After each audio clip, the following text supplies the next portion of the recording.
da tribo de Judá. Ele é poder, nos dá força pra vencer.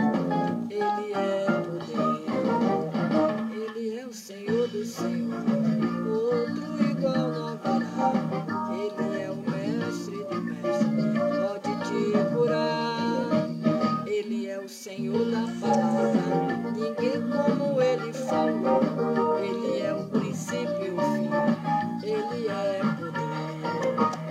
Ele é poder, Ele é poder.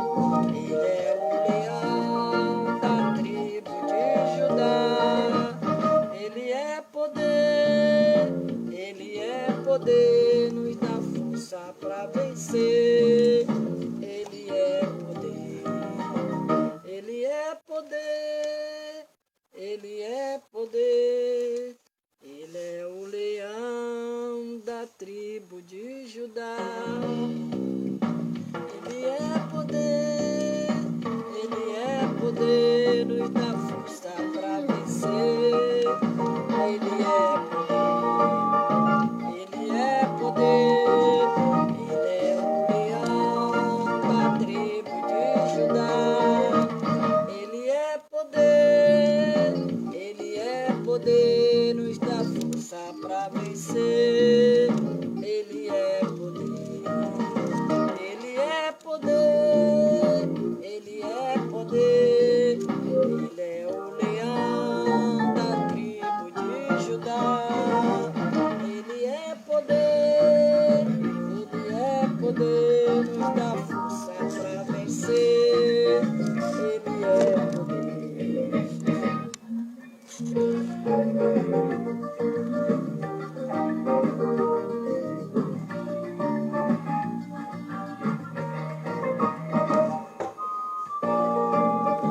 Ele é poder, Ele é o leão da tribo de Judá.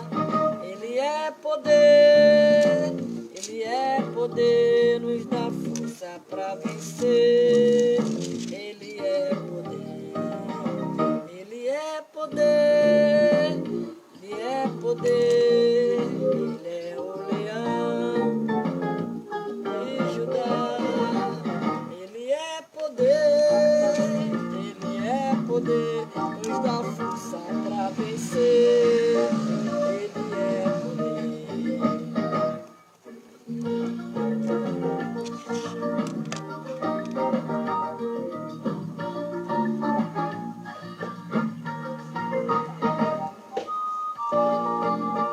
Ele é poder, Ele é o leão da tribo de Judá. Ele é poder, nos dá força pra vencer. Ele é poder, Ele é poder, Ele é poder. Ele é o leão da tribo de Judá. Ele é poder, Ele é o leão da tribo de Judá. Aleluia!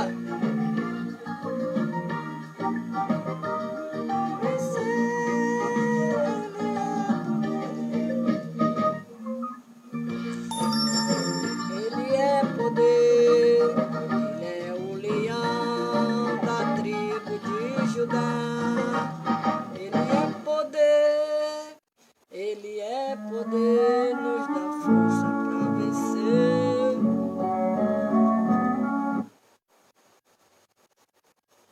Glória a Deus.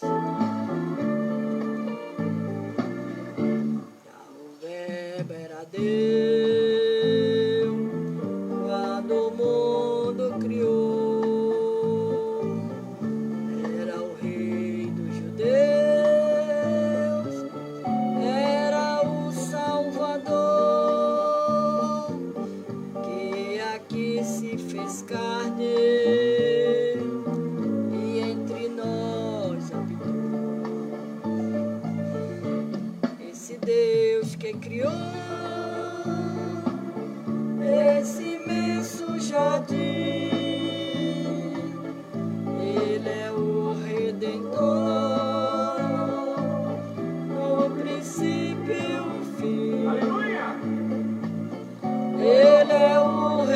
da glória, Ele é tudo pra mim. Ele é o Rei da glória, Ele é tudo pra mim. Tu és o oleiro, oh meu bom Senhor. Eu sendo de barro, tu és construtor. Tu pode quebrar-me, também construir. Oh, faz-me um vaso para te eu servir. Pois os talentos que me entregaste, sei que não devo enterrar. Porém sei que tu me chamaste, cantando quero trabalhar. Tu és o oleiro, oh meu bom Senhor. Eu sendo de barro, tu és construtor. Tu pode quebrar-me, também construir. Oh, faz-me um vaso para te eu servir. Oh, faz-me um vaso para te eu servir. Se a cruz falasse e ela expressasse quanta angústia passou, em meu sofrimento, nem sequer um lamento de quem tanto me amou. Se a cruz falasse e ela expressasse quanta angústia passou, em meu sofrimento, nem sequer um lamento de quem tanto me amou. O amor revelado pra perdoar pecado, Deus manifestou. Boa noite, evangelista Sheila Gilvandete. Beijo no seu coração. Expressasse quanta angústia passou, em ver o sofrimento, nem sequer um lamento de quem tanto me amou. Foi a cruz a caneta que escreveu com sangue a tua salvação. Se hoje aceitares e o mundo deixares, terás o perdão.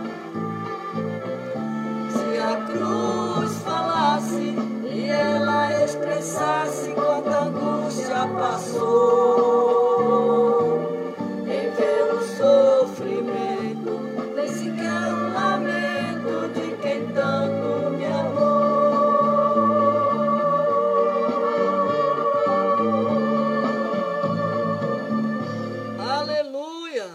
Glória a Deus, glória a Jesus, boa noite, glória a Deus. Ele é poder, Ele é poder, para os tristes Ele é alegria, para os fracos Ele é vigor, exalta o abatido, salva o pecador. Quebra o arco e corta a lança, Jesus é o vencedor, e sobre o Espírito Santo Ele é batizador. Ele é poder, Ele é poder, Ele é o leão da tribo de Judá. Ele é poder, Ele é poder,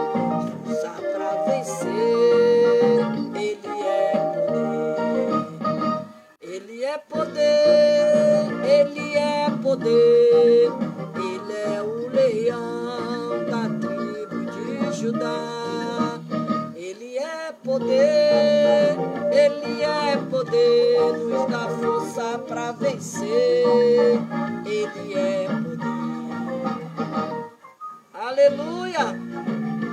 Boa noite, Beta Barbosa. Tribo de Judá. Ele é poder, ele é poder. Ele é o leão da tribo de Judá. Ele é poder, ele é poder. Aleluia! O nosso Deus, o nosso Jesus, ele é poder para nos dar a vitória. Boa noite, boa noite. Nós vamos hoje falar a palavra do Senhor, Filipenses 4,13, a suficiência de Cristo em meio às dificuldades. A suficiência de Cristo em meio às dificuldades. Filipenses 4,13, quando diz, posso todas as coisas naquele que me fortalece. Podemos tudo no Senhor. A realidade dos momentos difíceis, enquanto estivermos neste mundo caído, aleluia, as adversidades farão parte da vida do crente fiel. Aleluia. Contudo, elas não servem para nos parar, e sim para que o plano de Deus seja manifestado. Glória a Deus. A Bíblia nos relata a entrada do pecado na história humana. Na história humana. As consequências do pecado na criação trouxeram um mal sem precedente. Boa noite, Kátia, Pedro, como é que está o seu esposo?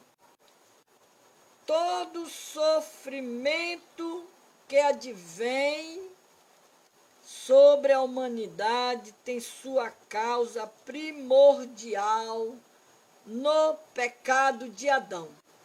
Aleluia. Eu hoje estava falando sobre, ali na igreja hoje, eu li o texto do Salmo 51,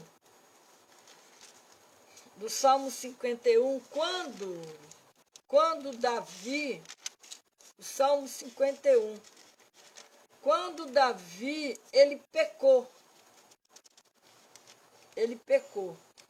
Davi, ele pecou e ele se arrependeu. Então, esse texto do Salmo 51, quando diz que um mundo sem culpa, nos últimos tempos, adotamos a mentalidade do eu não me responsabilizo. É uma sociedade sem culpa. Se fizermos alguma coisa errada, não é a nossa culpa. Pode ser uma falha de nossa mãe, de nosso pai, ou até mesmo de Deus, mas nunca nossa. E eu estava falando sobre esse Salmo 51, sobre esse texto, que geralmente a pessoa quando ela erra, nem todos, ele reconhece o seu erro, o seu pecado, ele sempre bota a culpa em alguém, ele sempre quer culpar alguém. Então ele culpa a mãe, ele culpa o pai, ele culpa até Deus. Mas ele, na verdade, ele não se responsabiliza pelos seus erros, pelos seus atos. Aí imaginemos a seguinte cena depois da queda. Depois da queda, Adão passeava com seus 2 filhos, Caim e Abel. Quando passaram diante dos portões do jardim do Éden, um dos meninos pergunta: papai, que lugar é este? O pai responde: foi deste lugar que fomos expulsos. Porque sua mãe, ela comeu de certa fruta. Adão tratou a responsabilidade da mesma forma como o homem moderno a trata. Colocou a culpa em sua mulher. Ele colocou a culpa na mulher dele, na Eva. Então, quando a gente lê aqui que todo sofrimento que advém sobre a humanidade tem sua causa primordial no pecado de Adão. Sofremos diretamente os resultados do pecado na história desde os primórdios. Assim, não é possível negar a realidade do pecado, pois tanto o injusto quanto o justo sofre pelas consequências do pecado em sua esfera mais existencial. A finitude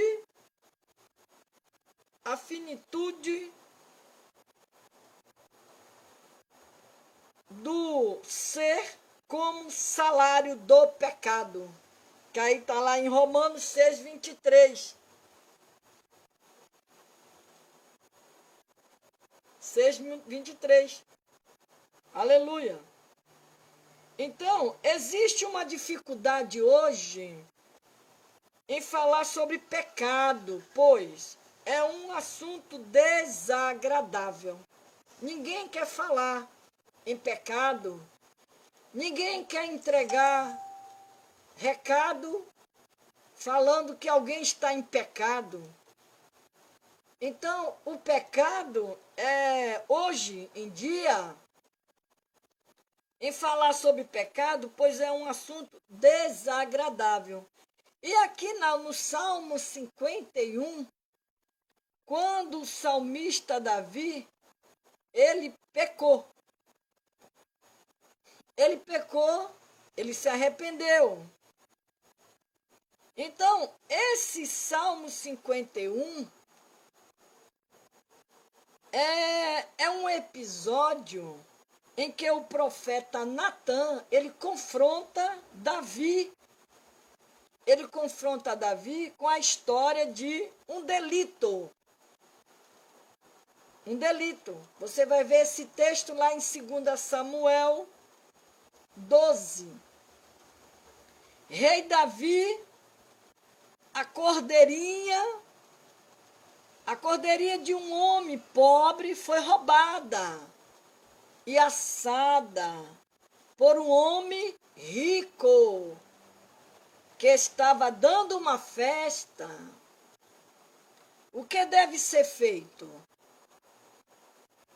O rei prontamente responde à indagação do profeta.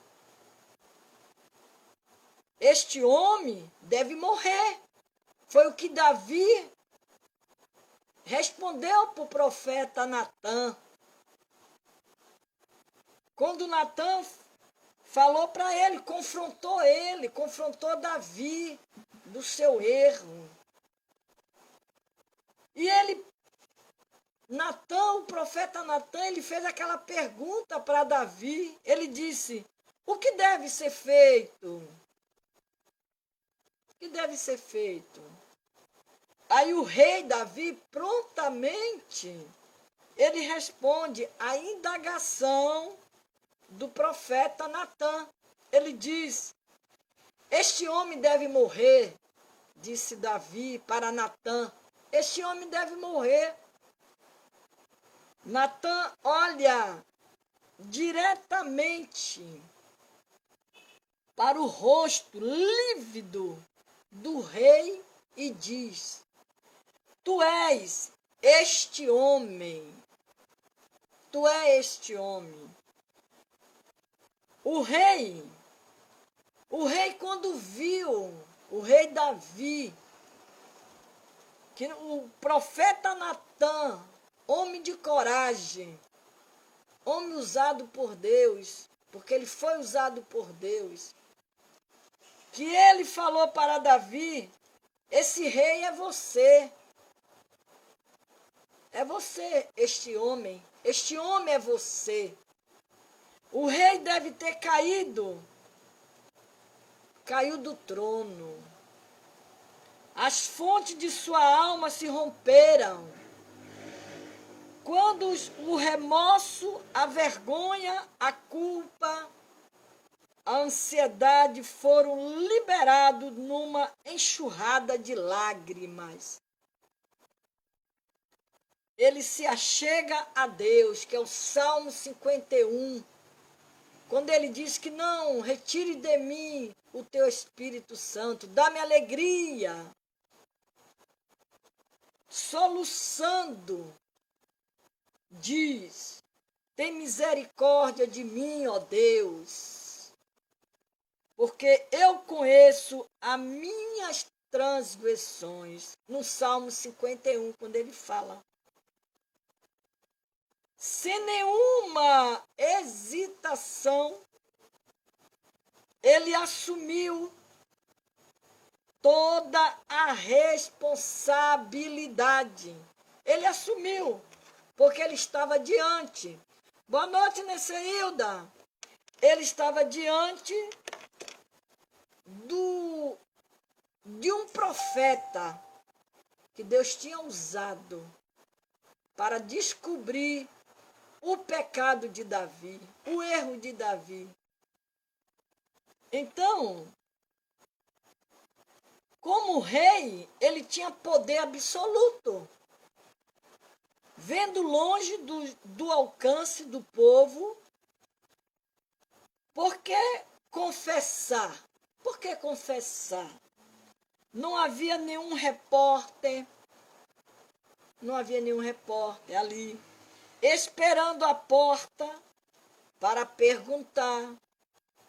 É verdade que um funcionário seu arrumou-lhe um encontro com a Batseba? Ninguém mais sabia sobre aquilo. Ninguém, mas Deus estava vendo. Deus viu tudo. Porque Deus, tudo ele vê. Tudo ele vê, não passa nada escondido diante dos olhos de Deus. E Deus viu o que Davi tinha cometido. O pecado que ele tinha cometido. O ser humano padece por provações e dificuldades por causa do pecado original.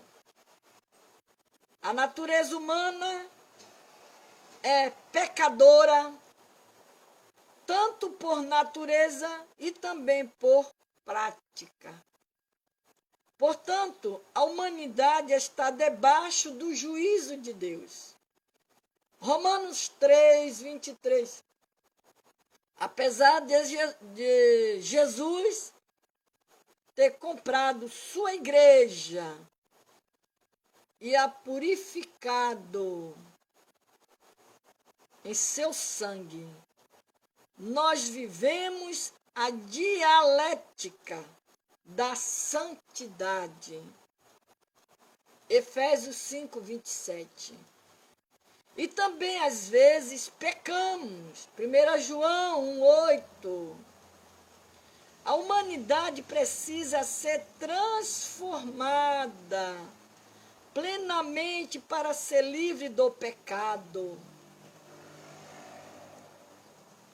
Enquanto Jesus não voltar, nós passaremos por provação.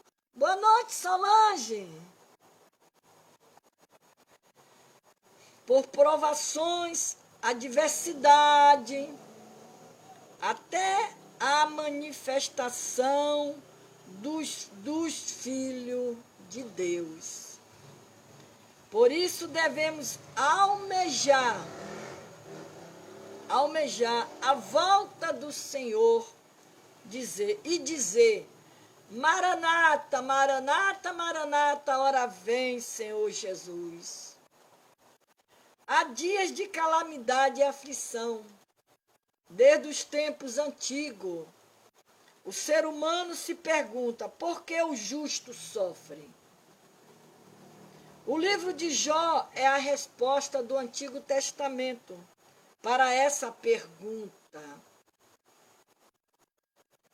No livro de Jó, Deus apresenta os motivos para o sofrimento do patriarca. Boa noite, Ana Rocha. Seja bem-vinda, minha amada. Observaste tu a meu servo Jó? Porque ninguém há na terra semelhante a ele. Homem sincero, reto e temente a Deus, desviando-se do mal. Já Davi não se desviou do mal quando ele pecou. Ele não se desviou do mal. Ele padece porque é justo.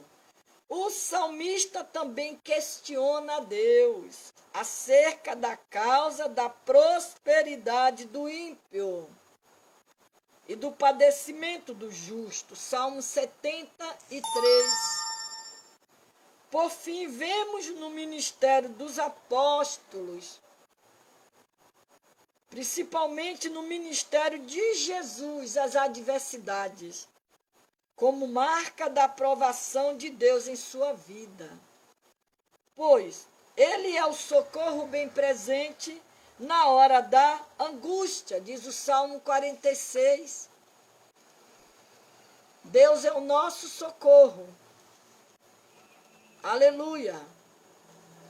Mas aqui, o questionamento sobre o sofrimento é muito antigo.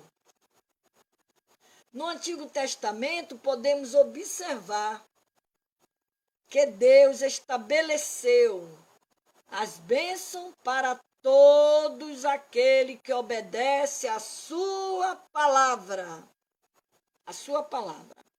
A maldição para aqueles que descumprirem suas exigências.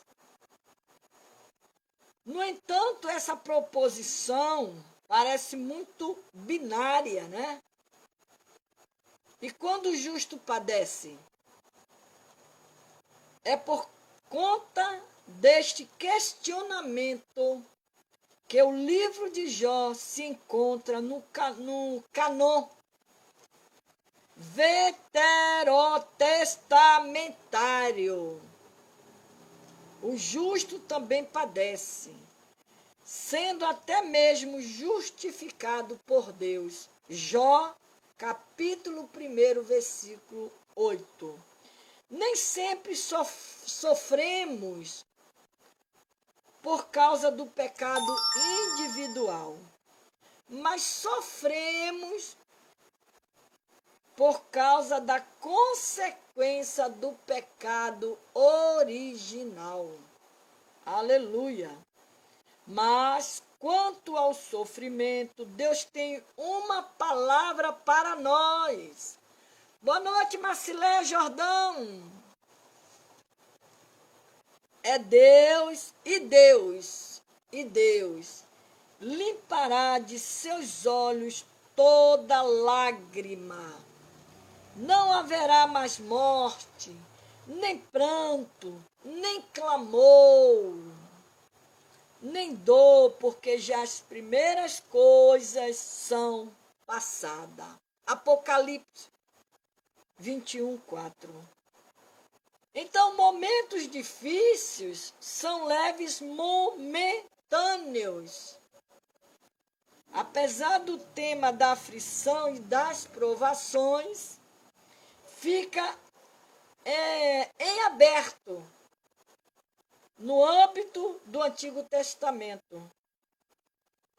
E o Novo Testamento nos revela o propósito, sentido das provações na vida do justo. O apóstolo Paulo afirma que as nossas provações,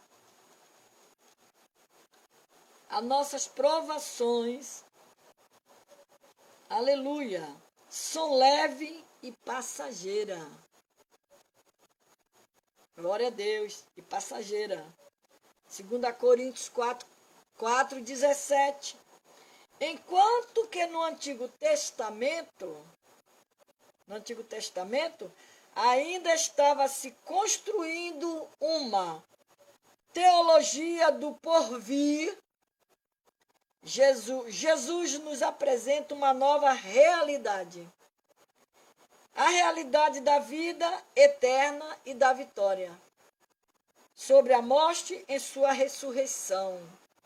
Com isso, entendemos o ideal da vida veterotestamentária. Aleluia! Glória a Deus! Então, voltando aqui para o Salmo 51, né? Salmo 51. Aqui Davi confessa as suas transgressões, iniquidade e pecado. Ele admite que o pecado foi todo seu. Aí ele reconhece, foi todo seu. Sem mencionar em momento algum o nome de Batseba. Ele não botou a culpa em Batseba. Já Adão, ele botou a culpa em Eva. Mas Davi, ele não colocou a culpa em Batseba. Boa noite, Nazaré Cardial, seja bem-vinda, amada. Então, um homem moderno sairia com a seguinte frase: ela é a culpada. Quem mandou se banhar na sacada de seu apartamento numa noite enluarada? Ela deveria ter colocado uma cortina. Isso foi uma cilada. Ou então, Natã, seu puritano, você está por fora da nova real moralidade. Davi também não tentou culpar Urias. Ele não tentou culpar Urias. Boa noite, Fátima Freitas. Seja bem-vinda, minhas amadas. As três partes da confissão de Davi. A confissão de Davi tem três partes. Não único arrependimento repetido 3 vezes, mas 3 abordagens diferentes do arrependimento. Minhas transgressões é a rebelião aberta contra Deus. É fazer uma coisa mesmo sabendo que é errada. Você sabe que aquilo é errado. E para que vai fazer? Você sabe que aquilo vai te prejudicar futuramente. E por que vai fazer? Por que vai fazer? Minha iniquidade se refere ao engano de Davi ao tentar escondeu o seu pecado, quando ele fala minha iniquidade, porque ele estava escondendo. Ele estava pensando que ele ficaria aquilo oculto, mas jamais nada fica oculto aos olhos de Deus, porque ele tudo vê e tudo sabe. Qualquer pecado que tiver escondido, com certeza Deus traz à tona. Então, aqui, ele ao tentar esconder o seu pecado, Davi assassinou Urias, na tentativa de camuflar a gravidez de Batseba. Essa coisa de pecado oculto não existe. Não existe. Tudo vem à tona. Um dia tudo é descoberto. A própria Bíblia nos alerta que nada fica oculto aos olhos de Deus. Tudo ele descobre. Ele usa alguém, como aqui ele usou o profeta Natã. Natã teve coragem de enfrentar o rei Davi. Foi lá, ainda contou uma historiazinha da ovelhinha, comeu a ovelhinha, a cordeirinha do homem pobre, ainda contou, ainda fez uma alegoria lá, contou para ele, né? E ele ainda não tinha caído na real, porque na hora que o profeta Natã disse para ele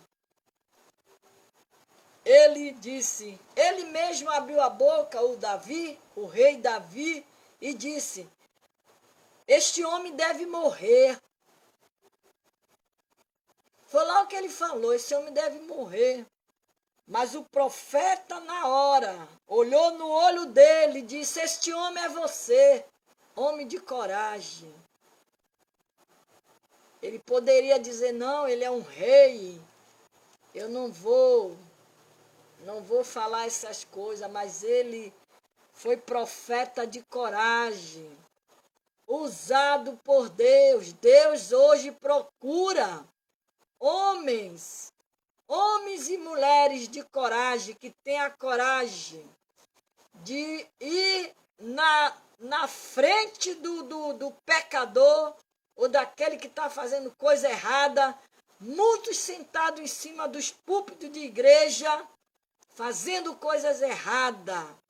Mas Deus, ele ainda quer levantar os seus profetas. Boa noite, Thelma. Estava sumida.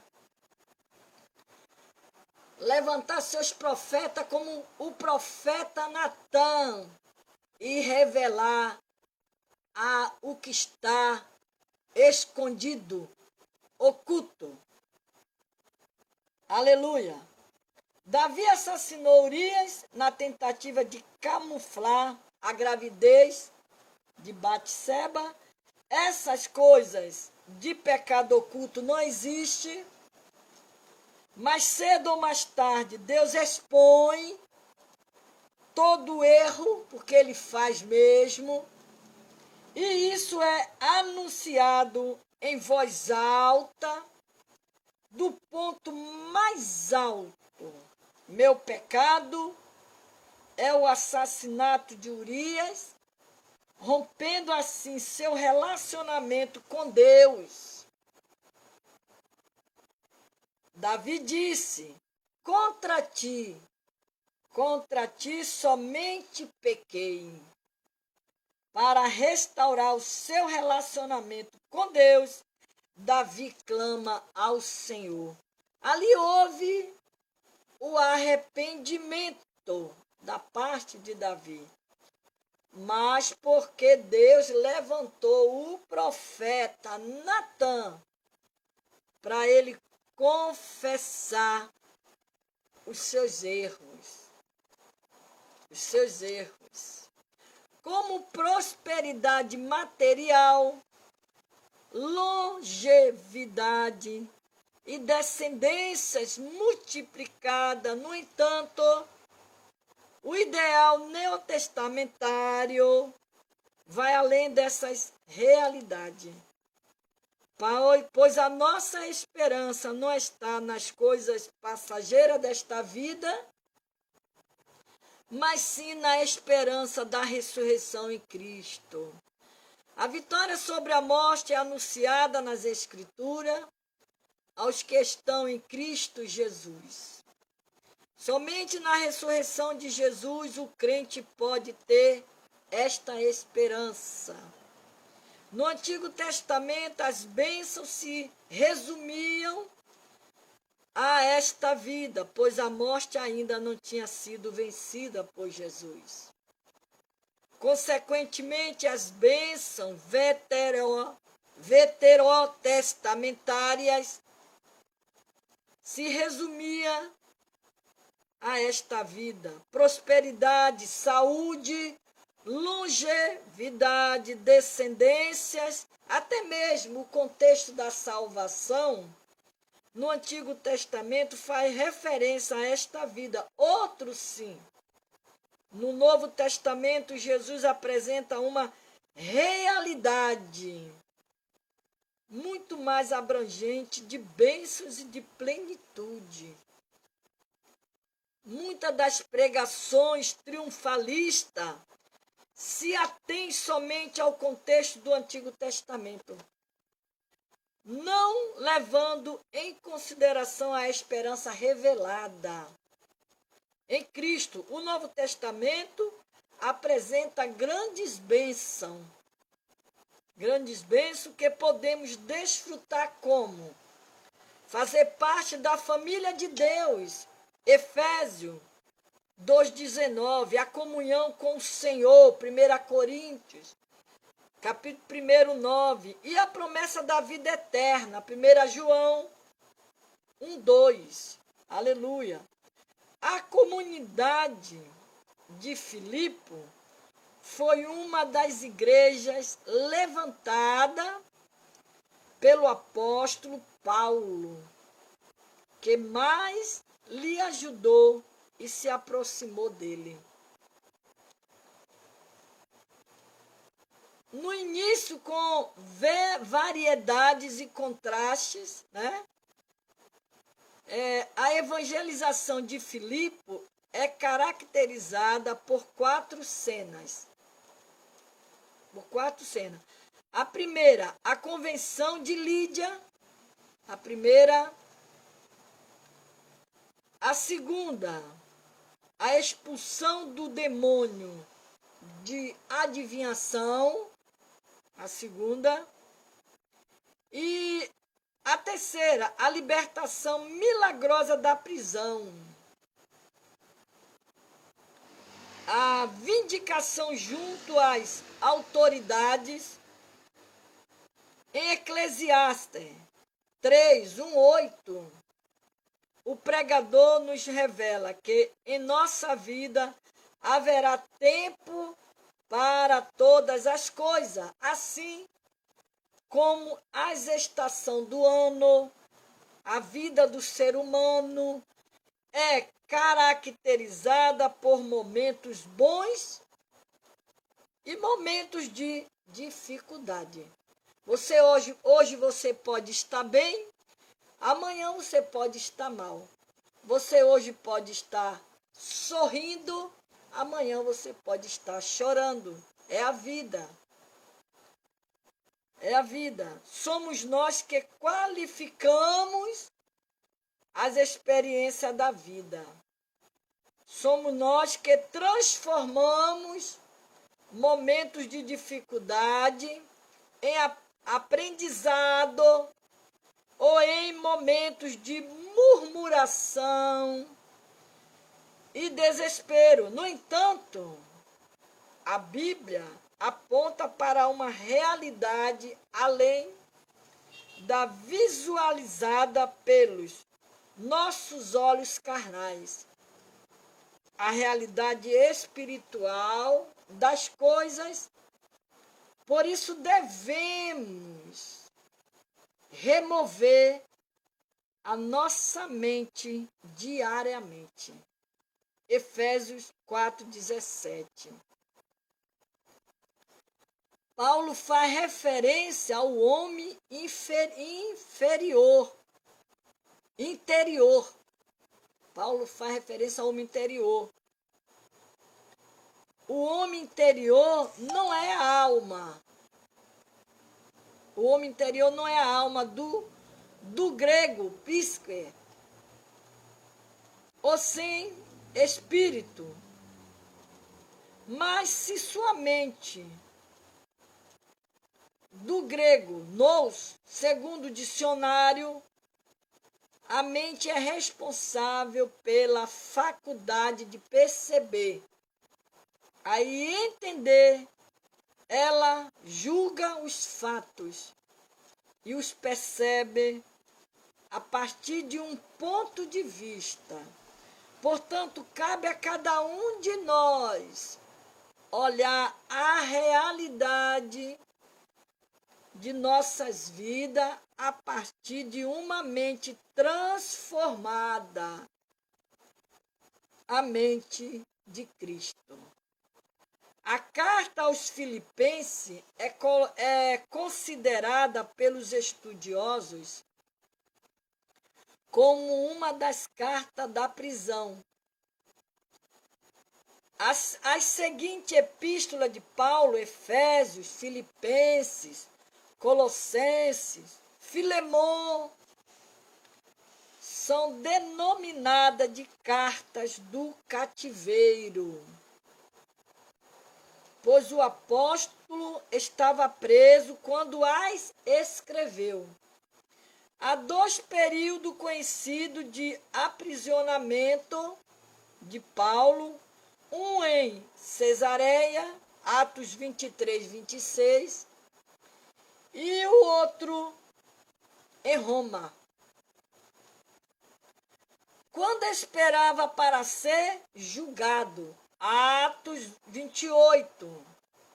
Em Filipenses 1, 7, Paulo interpreta os eventos acontecidos a ele como sua prisão, como algo positivo. Ele percebe um propósito maior na sua aflição, a propagação do evangelho. Muitas vezes não sabemos por que estamos passando por determinadas adversidades, tais como uma enfermidade, problemas financeiros ou desemprego. Mas certamente Deus tem um propósito para todas as coisas. Às vezes somos acometidos por aflição em prol do evangelho.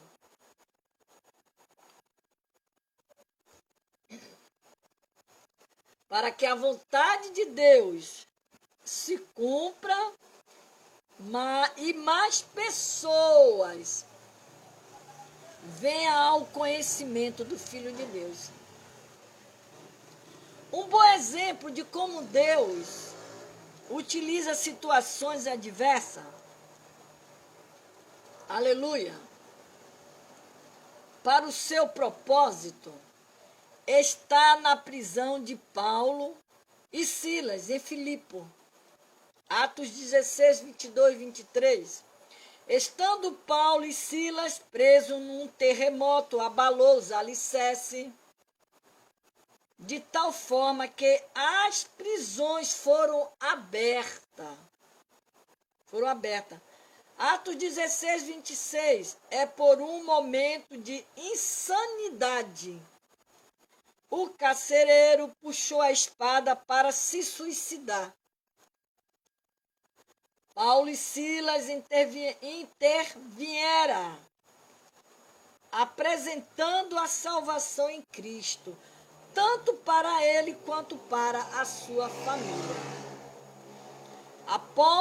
Os apóstolos foram açoitados e presos injustamente, mas tudo aconteceu porque existia um propósito maior, a salvação daquela família.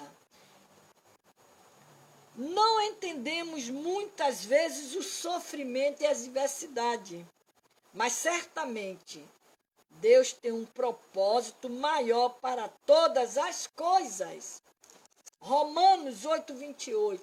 Então, tem situação na sua vida que você vai passando, é para poder você, Deus permitindo, o propósito de Deus, é para você se aproximar mais de Deus, chegar mais perto dele, de Deus. Então tem um propósito. Olha o propósito de Silas e Paulo naquela prisão. Era a vida, a família daquele carcereiro. Então tem coisas que acontecem que a gente não entende. A gente não entende. Por isso que o próprio Jesus, ele disse, hoje tu não sabes porque eu faço isso, mas amanhã tu saberás. As coisas vão acontecendo, com o decorrer do tempo você vai entendendo por que Deus permitiu você passar por todas essas coisas. E está passando por tudo isso. Então, a palavra do Senhor, ela é fiel para aqueles que o confiam em Deus e o buscam. É até estranho para a nossa realidade entender como o apóstolo conclama aquele povo para se alegrar. E ele mesmo estava preso e esperando seu julgamento. A dificuldade de entender a alegria de Paulo no sofrimento, em nome de Cristo, nos mostra como estamos distante do ideal desejado, da compreensão da mensagem do Evangelho. Certamente que ninguém deseja padecer nem sofrer a custo de nada. Mas os que chamam a atenção é que o apóstolo conseguia entender que aquele sofrimento servia para um propósito muito maior que ele mesmo, em uma sociedade onde só se pensa em si mesmo, em prosperidade financeira, triunfalista. A mensagem do Evangelho é um escândalo. Lá 1 Coríntios 1:23.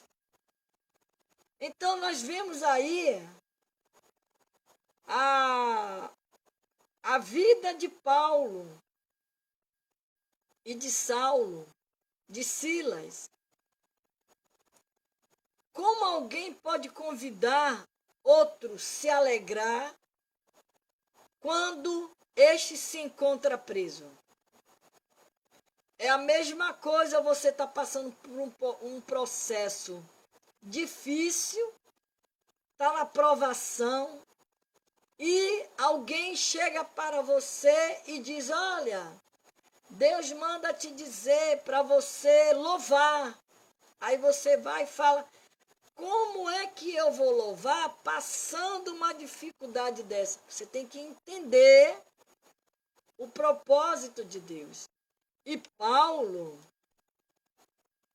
dentro de uma prisão, preso, que ele estava preso, lá dentro da prisão.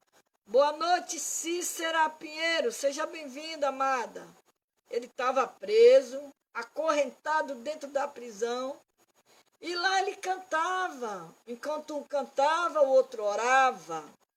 Então, como alguém pode convidar outros a se alegrar quando este se encontra preso, passando por dificuldades financeiras, doente, quando perde um ente querido, quando passa por uma perseguição, quando é injustiçado? Jesus, ao declarar as bem-aventuranças, a bem-aventurança, faz essa comparação de que todos aqueles que são pobres de espírito, os que choram, os mansos, os que têm fome e sede de justiça, os misericordiosos, os limpos de coração, os pacificadores, os perseguidores, são bem-aventurados. Está lá em Mateus 5, 3, 10.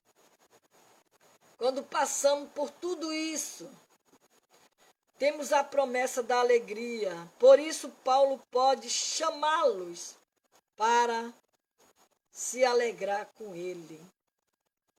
Aleluia. Cristo é suficiente para satisfazer o ser humano em suas essências, pois ele nos revela aquilo que é indispensável. Viver contentamente, muitos almejam como ideal de vida, riquezas materiais, reconhecimento social, posições de destaque, entre outros. No entanto, espera que tais benefícios seja dado por Deus sem nenhum esforço ou trabalho.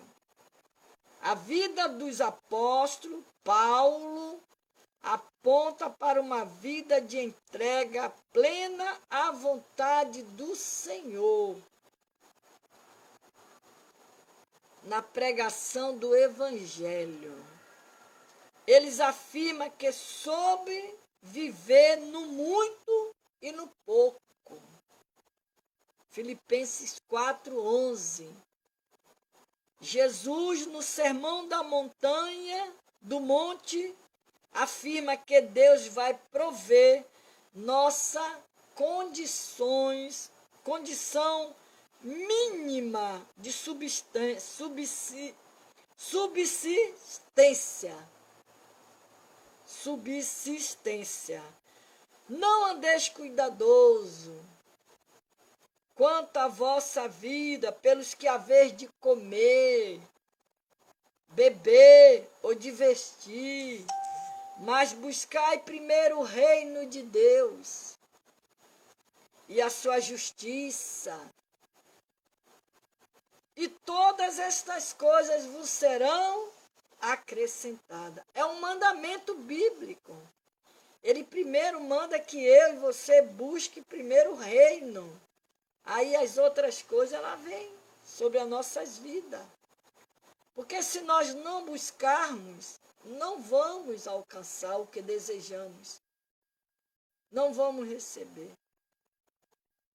Então, é um mandamento bíblico. O ser humano vive insaciavelmente à procura de algo para fazê-lo feliz.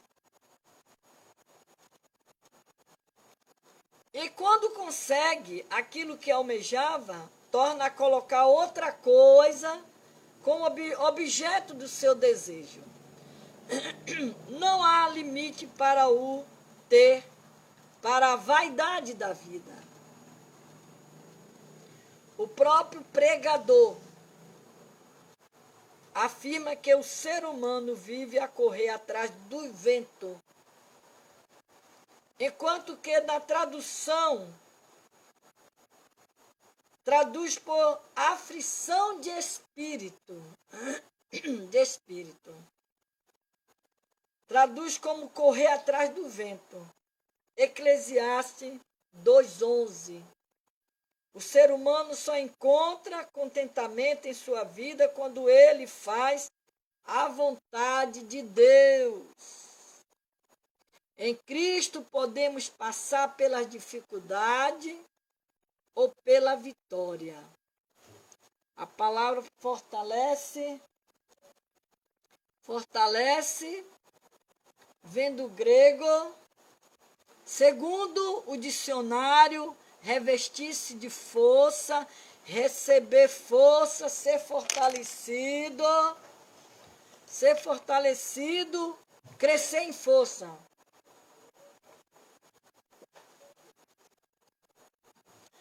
Aqui o apóstolo utiliza o verbo no tempo presente,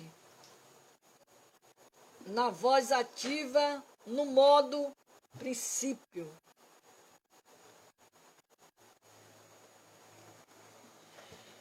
No modo particípio. A palavra nessa forma verbal dá uma ideia de continuidade. Portanto, nós não somos somente fortalecidos, mas passamos por um processo de contínuo fortalecimento no Senhor. Devemos, com isso, permanecer em Cristo, ser revestido pelo seu poder. É Jesus que nos fortalece diante das adversidades, é Ele. Entretanto, deve haver uma ação recíproca de estar em Cristo e ser fortalecido nele. Uma outra tradução para Filipenses 4,13. E tudo posso naquele que sou fortalecido. Ou seja, somente consigo suportar todas as coisas. Paulo fala de estar abatido, passar fome, padecer necessidade, ter abundância. Sendo fortalecido pelo Senhor, ele também afirma em Efésios 6,10: nos demais irmãos, meus, fortalecei-vos no Senhor, na força do seu poder. A igreja de Filipe foi uma das comunidades que mais apoiaram financeiramente o ministério do apóstolo Paulo. A epístola aos Filipenses é a mais pessoal. Paulo agradece ao respaldo financeiro enviado a ele por meio de Epafrodito. Filipenses 2,25. A igreja em Filipe era composta por irmãos que vivia o evangelho em toda a sua essência. Não era uma igreja rica, como a comunidade em Corinto, mas participou economicamente da campanha do apóstolo. Era uma igreja que vivia a comunhão baseada na generosidade. Em tempos onde o consumismo desenfreados, egoísmo e a vaidade são incentivados pela sociedade, as mídias sociais, Evangelho de Cristo mostra seus valores na partilha, na comunhão, na generosidade. A comunhão vivida pela igreja é a expressão da comunhão existente na Trindade divina, em que tudo que o Pai tem dá ao Filho, e tudo que o Filho tem recebe do Pai. O nosso Deus nunca está sozinho, pois ao ser triuno, Pai, Filho e Espírito Santo, triuno, vivem uma eterna comunhão de partilha e entrega. Assim como Deus é, Ele nos chama para participar e viver uma vida de comunhão e generosidade. Aleluia! É isso que o Senhor quer de nós.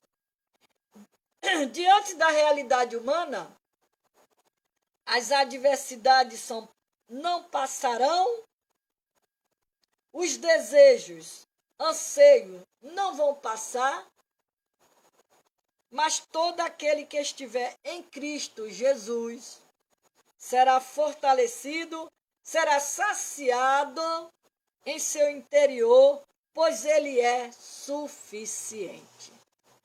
Que o Senhor Jesus, nesta noite, nos abençoe,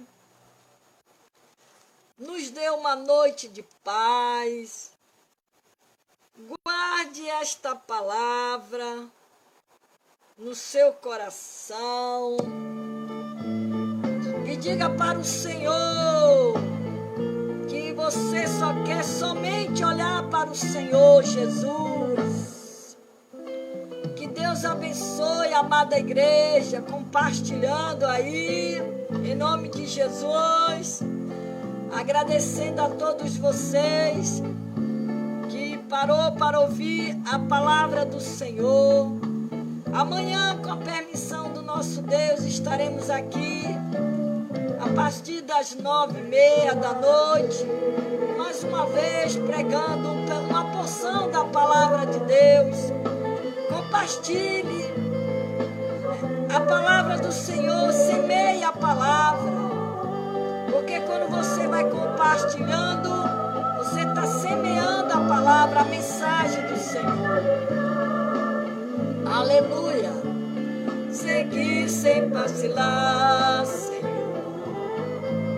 prostrado em teu altar, Senhor, e não olhar atrás. Glória a Deus! Que o Senhor Jesus Cristo, nesta noite, o Senhor te abençoe e te guarde. O Senhor faça resplandecer o seu rosto sobre ti, tenha misericórdia de ti. O Senhor sobre ti levante o seu rosto e te dê a paz. Que a paz reine na sua casa, na sua família, no seu lar. É muito bom aprender com Jesus a palavra dele que ele nos deixou para nos guiar, nos orientar. Aleluia! Olhando somente para Jesus. Somente olhar a ti, Senhor. Somente olhar a ti, Senhor. E não olhar atrás. Seguir seu caminhar, Senhor. Vai seguindo com Jesus, sem vacilar, Senhor. Se prostra diante do altar do Senhor, para que você venha ganhar sua vitória. Olhar atrás. Aleluia! Adore ao Senhor, exalte o nome do Senhor, agradeça a Ele, a Deus, pelos livramentos, pelos escapes que Ele tem cortado na sua vida. O que passou, passou, em Cristo agora eu sou. Ele é meu grande amigo e dele também sou. Sua graça redimiu o pobre pecador. Pra mim o céu se abriu, dou glória ao Salvador. Aleluia! Que Deus abençoe a sua casa, a sua família. Que o Senhor Jesus nesta noite venha visitar os enfermos, aqueles que estão no hospital, precisando de uma cura. Que o Senhor visite agora, que o Senhor toque agora na saúde daqueles que estão acometidos com esse vírus maldito. Que o Senhor venha repreender este vírus pelo poder do nome de Jesus. Que Deus abençoe a amada igreja de Cristo Jesus, porque Deus ele é fiel, Deus ele é grande, Deus é poderoso, aleluia. Marcileia Jordão, a evangelista Sheila Medeiro, Deus abençoe. Glória a Deus. Louvado é o nome do Senhor. Que Deus abençoe cada um de vocês. A Ana Rocha, Deus te abençoe, Ana. Aleluia. Gilvandete, Deus é contigo, minha irmã. Vai te dar vitória. Beta Barbosa, glória a Deus. Jesus abençoe. Louvado seja o nome do Senhor. Para o Salvador, que aqui se fez carne e entre nós habitou. Este Deus que criou esse imenso jardim, Ele é o Redentor, o princípio e o fim. Ele é o Rei da glória, Ele é tudo pra mim. Ele é o Rei da glória, Ele é tudo pra mim. Beta Barbosa, um beijo, minha irmã. O oleiro, ó meu bom Senhor, eu sendo de barro, tu és construtor. Aleluia. Tu és pra mim também construir. Faz-me um vaso. Cátia Pedro, Deus te abençoe, Cátia Pedro.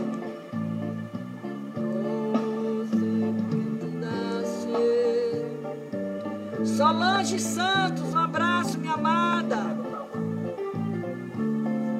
Aleluia. Desceilda, glória a Deus. Tu és o oleiro, ó meu bom Senhor, eu sendo de barro, tu és construtor. Tu pode quebrar-me, também construir. Faz-me um vaso para te servir. Faz-me um vaso